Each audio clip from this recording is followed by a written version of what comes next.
All right, folks, what is going on? This is episode 599 of the First and Frame Rate Show. We are one away from 600. Don't have anything special for the 600 episode. I'm just going to keep it as business as usual and put out the best content possible. But we're about to reach another milestone, and it is definitely thanks because of you guys. And today we're going to talk about Coach Arthur Smith. He's a boring coach, but it's a very, very good thing. I love the way that he approaches the game, how he approaches his players and the team, and approaches his job. And it's very telling on the way that he handles himself and the way that he gets results. And it flourishes, and it is actually kind of contagious because other players, well, not other players, but players want to come play for this guy. And I think it's a really interesting, it's an interesting avenue about Coach Arthur Smith. So we're going to talk about that on this episode. I'm going to give you my thoughts and opinions on what I think and why I think he's good at being boring. If this is your first time here, welcome. I can be found on YouTube and Rumble. I am also on Anchor, Stitcher, Spotify, Apple, and Google Podcasts. I highly recommend you guys to jump over to the podcast avenue if you haven't already. We are growing over there. It is moving exponentially. I guess that's the right word. I think T.I. used that a lot. But I think that we're moving really fast over there on the podcast avenue. And go over there and be a supporter, subscribe, follow the show, and listen over there. I mean, if you want to watch the visual side, the YouTube and Rumble is here. But it's something really special. Shout out to everybody who's on the podcast side. You guys are awesome. Hit the like button, share this podcast, subscribe to the channel, subscribe to the podcast, let people know what we're doing over here. And it's just going to continue to get better and better. I can also be found on on Twitter at VFBaller. And over there, I talk about things that don't make it to the show. And also I have a website, firstandframerates.com. All right, let's go ahead and get into this. Coach Arthur Smith, what can you say? A guy is overachieved in both years with the Falcons.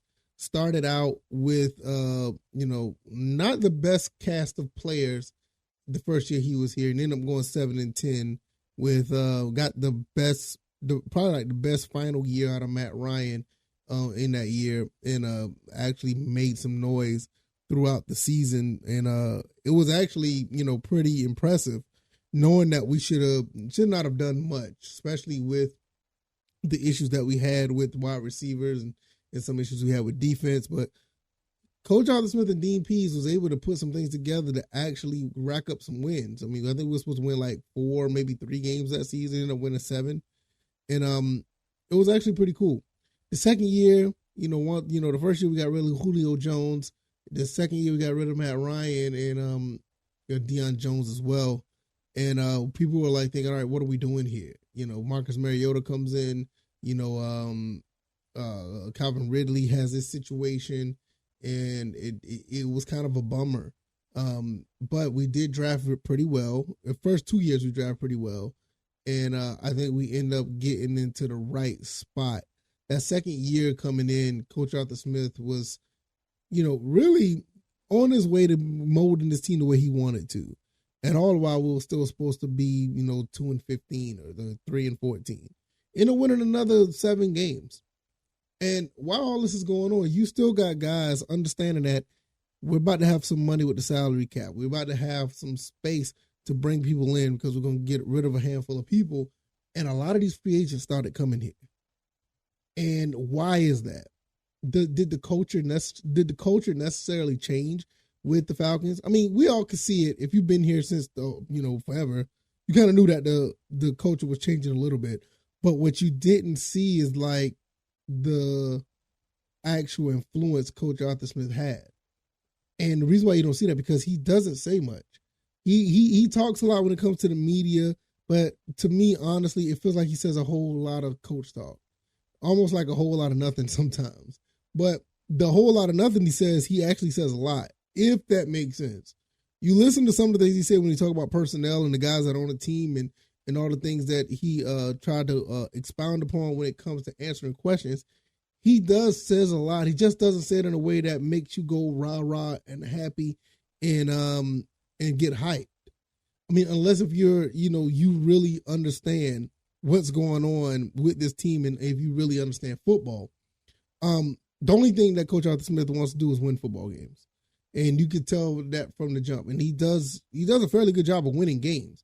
I mean, don't get me wrong, 14-20 is not the best record that you want to start off with, but given the circumstances, and you had a pretty damn good quarterback with nobody to really throw to outside of Kyle Pitts and Cordell Patterson, which, there wasn't no slouches on the field, but you had a rookie tight end and a guy who was playing running back and receiver all over the place. To the second year, you got a couple more weapons, but you didn't have the quarterback. Marcus Mariota came in and really showed us who he was.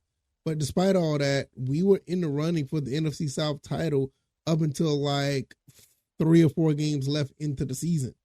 And I mean, that's just a testament to this coach. I mean, a lot of people don't want to give him enough credit, but this team should have been dead in the water.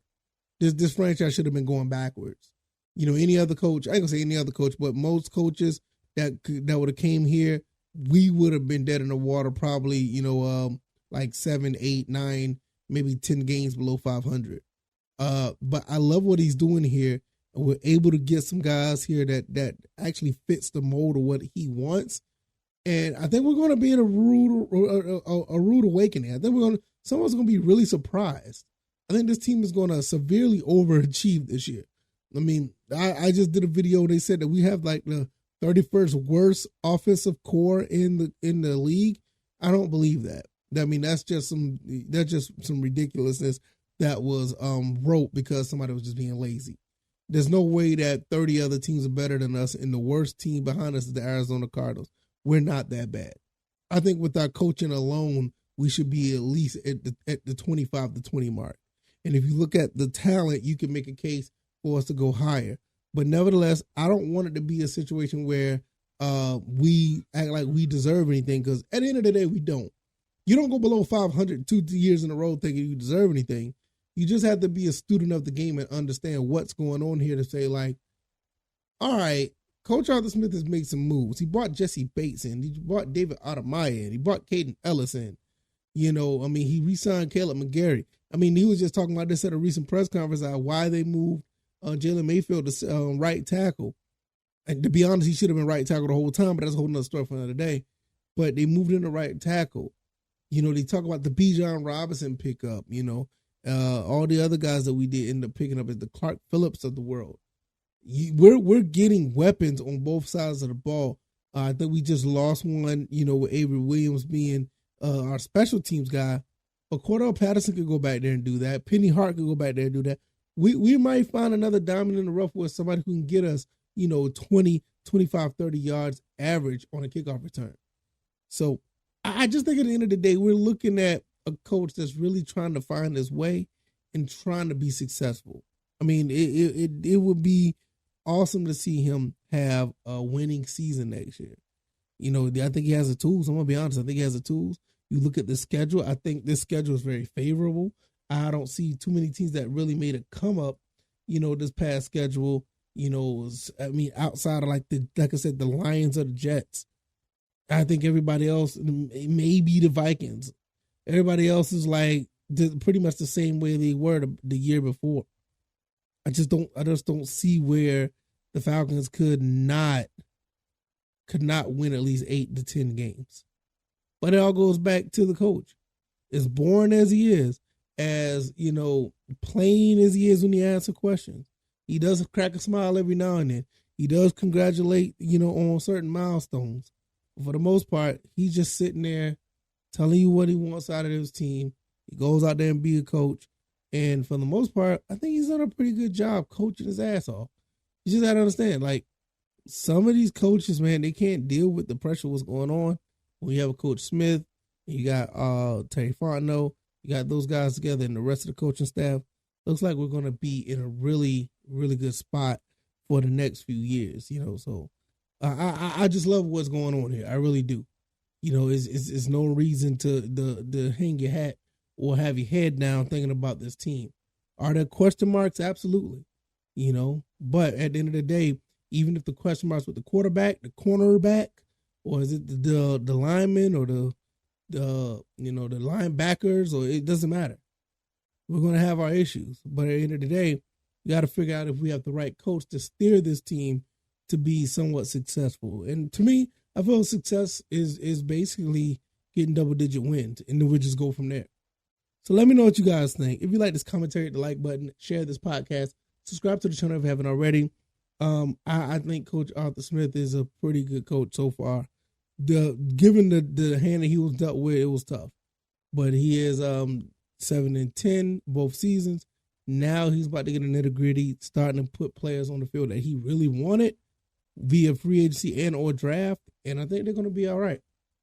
I can be found on YouTube and Rumble, also on Spotify, Stitcher, Apple, Google Podcasts. You guys over there on Apple Podcasts, hit that 5-star rating. Let people know what we're doing over here. Pretty solid, and I feel like the best Georgia Southern and Atlanta Falcons podcast out there. Let people know what's going on so they can be informed on my thoughts and opinions on both of these teams, both of these franchises, and one of the franchises and the other, the program. I'm gonna get out of here. You guys enjoy the rest of your evening. I will see you guys on Wednesday. Yeah, tomorrow's Wednesday, and I'll see you then. All right, y'all. Y'all take it easy, and y'all be blessed. Peace.